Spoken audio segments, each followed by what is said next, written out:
Hello and welcome to Culturally Responsive Sustaining Teaching, IEPL short, hosted by the Learning Resource Center South. My name is Nikita Bates-Gilliam, and I've served as a technical assistant specialist at the LRC-South.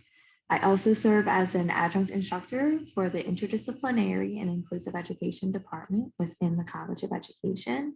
I've been in education for some time now, serving in different capacities, such as an elementary school teacher, a special educator, and a basic skills teacher. And it has always been a pleasure and an honor. Thank you so much for joining this short. So our goals for this video are for you as participants to be able to understand and apply the meaning of culture, recognize and relate to the big 8 identities, and to dig a little deeper and understand them if you're still curious or unsure about them, and then review and complete the reflection questions. So before we're able to actually understand and dive deep into culturally responsive sustaining teaching, we need to understand culture and the big 8 social identities. So exactly what is culture? How do we frame it? How can we define it? We see culture defined as our values, our celebrations, even our customs, the things that we believe in and do. Our dance style is a part of our culture as well. The way we express ourselves. Our beliefs are a part of culture. And even our political ideals. So if you take a second and pause and look at these images and reflect, how do they apply to you? What do they mean to you? It's really interesting to see how culture really does influence us. So culture also consists of the values, the things that we believe are important, essential in the way we live and work, like honesty, our loyalty, our traditions, those customs or beliefs that are passed on from generation to generation, even our worldview, the philosophy of life or conception of the world, our social and political relationships and how those are created. And knowing that all of them are shared and transformed by a group of people that are bound together by common history, even geographic location, language, your communication style, the languages that you speak, the words that you use, so influential, and your social class, what you have access to or don't have access to. And religion or shared identity as well. So what else defines culture? Culture includes not only tangibles such as foods, holidays, dress, artistic expression, but also those things too that are less tangible. So it's your communication style, your attitudes, your values, and your family relationships. So considering embedding daily strategies and activities into your classroom management and programming is what allows for culturally responsive, sustaining teaching and true transformation in your classroom and then your greater community. So culture is also understanding the who you are and how essential that is, and understanding the moment by moment decisions that are made by you as an individual and how this all applies to your background knowledge.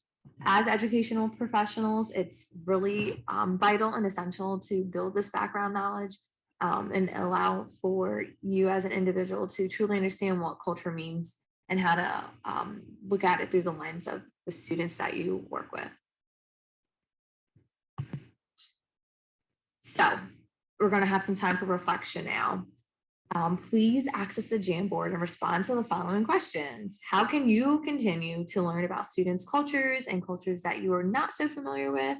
And then how can you bring cultural and linguistic practices into your daily interactions? So please take some time to jump onto that Jamboard and respond to those questions.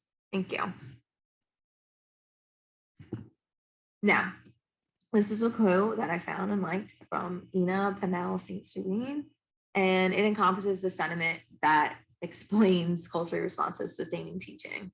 So by recognizing the student's strengths, we create the means to respect the student and make room for their voice and experience. So by making room for their voice and experience, this opens the doors and the windows to other opportunities as well. Now we've discussed culture and what that can look like, sound like.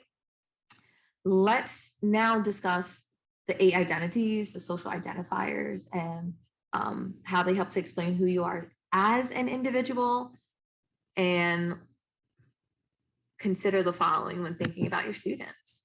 So the big 8 identities or social identities are called this because society strongly influences how we categorize other people and ourselves based on these significant ways. Social identities influence the experiences we have as members of any particular group. They are shaped by common history, shared experiences, legal and historical decisions, and day-to-day interactions. In fact, the term race was equivalent to the amount of African blood in one's body. Hence, in my perspective, race can be a very confusing term. So are race, ethnicity, nationality, do they all combine into one? And when you're considering social identities, also keep in mind how they affect your personal identities. So again, I reiterate, what is your race? What is your ethnicity? What's your nationality? Do you consider them to be all in one? Are they the same to you?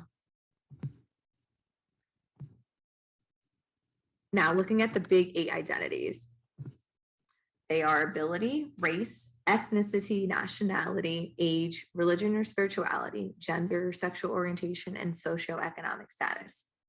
Let's dig a little deeper into what each of these mean and how they apply. So, ability. This includes a diverse array of differences in physical, mental, cognitive, developmental, learning, and or emotional makeup. Are you able-bodied? How do you identify? And how does this apply to you? Race. One's biological DNA representation that also gives you your blood lineage, inherited physical traits such as bone structure. This also includes eye shape and more. So you will definitely see this when you're filling out documentation for medical records or paperwork for educational processes. And how do you relate to this? Ethnicity or nationality. So this encompasses your culture, the food you eat, your language spoken. For example, what country did your family originate from? And how does this apply to you? So again, considering these big 8 and how they apply to you will help you to understand the students that you work with or the learners you work with. Age. So this is always, especially in American society, a big part, a big component of people's identity. Like, oh, which generation are you from? Are you a baby boomer, or you a millennial, or you Gen Z? This is how one is grouped by society's perception and how we even treat people, right? Dependent upon their aging. Religion is up next, or spirituality. So your belief or non-belief in God or gods, the practices that encompass this as well.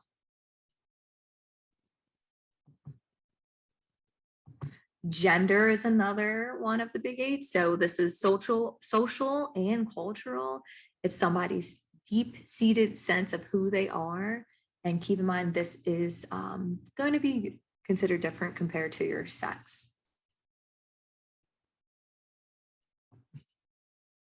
Sexual orientation is a person's sexual, emotional, romantic, and or affectional attractions, and it's not always dependent upon behavior. So again, it's their attraction. And socioeconomic status. So this goes into one's social standing in society based upon the following: their education, their financial security, and subjective perceptions of social status and social class. So upper class, are you middle class? Where are you upper middle class? What does that look like? How does this apply to you? Or are you on the lower socioeconomic economic status?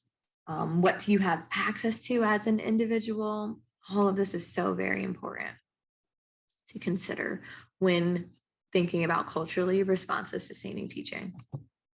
So now it's time for another reflection.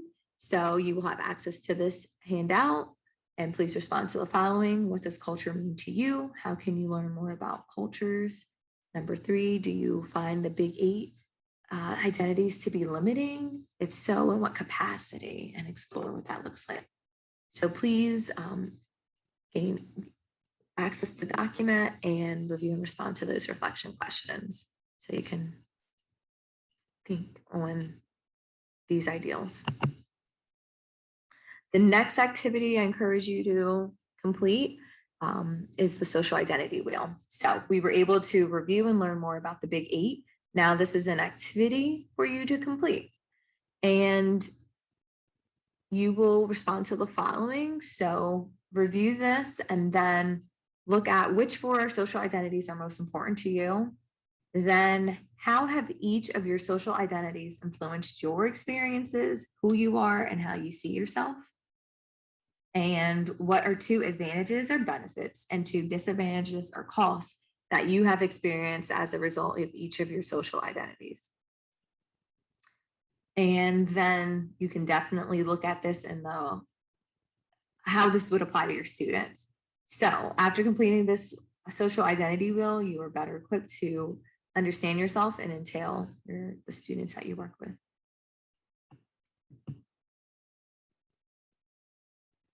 So some next steps. After completing the wheel, reflect on the questions that you had to respond to, those advantages, disadvantages based upon who you are considered as an individual within society. And then what does your wheel portray? How can you begin to consider using culturally responsive sustaining teaching in your classroom and your community? And then in the next video, we're going to explore implicit bias and the culturally relevant continuum. So how this term, and even deeper, how this pedagogy has expanded upon years. So please check out these Learning Resource Center South recommended resources. Please review the professional teaching standards that apply to this PL short and the high leverage practices that apply to this PL short. The references are for your review. And thank you so much for joining us. And if you're not already, please follow us on social media and visit us at go.rowan.edu/LRC-South for more information. Thank you.